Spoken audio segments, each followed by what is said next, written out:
As the holiday season kicks into full gear, I want to take a moment to wish you and yours a happy and healthy holiday season. All right, jobs. Job openings are actually at their lowest point since March of 2021. I wonder why.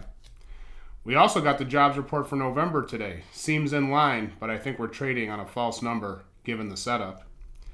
A record number of Americans think this is a bad time to buy a house. That's actually the best news I've heard for the housing market in a really long time. And mortgage rates, as we know, have headed down a little bit, but the weird inventory still continues. Welcome back to This Week in Mortgage, everyone. I'm Sam Battaglia at Mortgage Black in Beverly Hills. I hope you had as good a week as you can.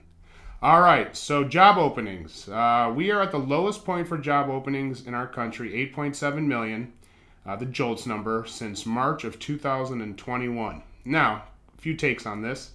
Not great for the U.S. consumer and the overall U.S. economy, as we need jobs for people to consume, obviously.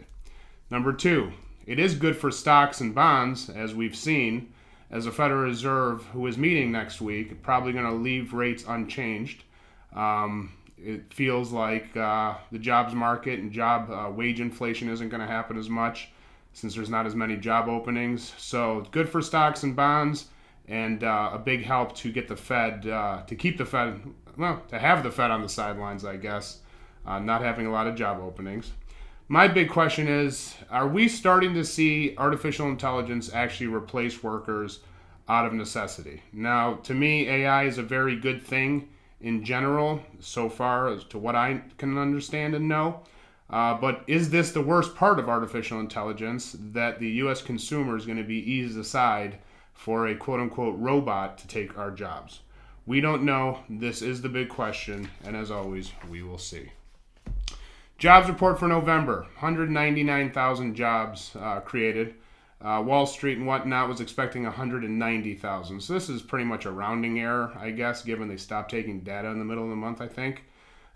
Seems average to me. From what I can remember for the last quarter century, 200,000 jobs is what we need to sustain our economy.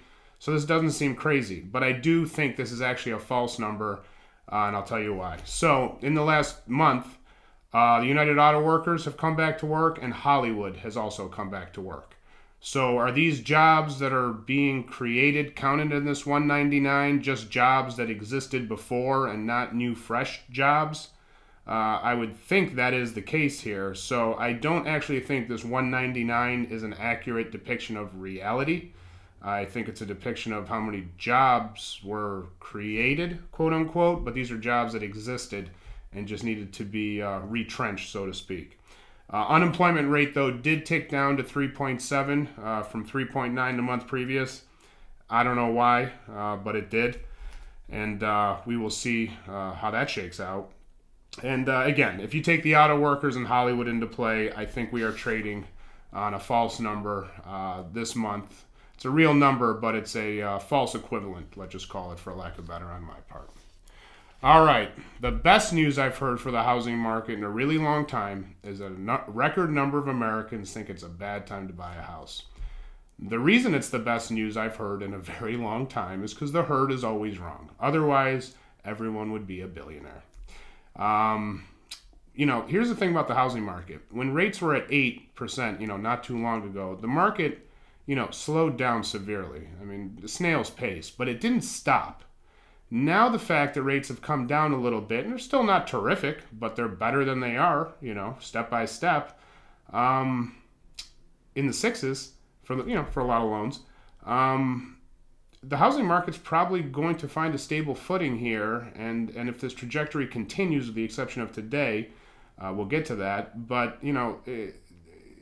the fact that all of these people think it's a bad time to buy a house, I'm just going to refer back to the wisest investor of our time that we all know about, Warren Buffett.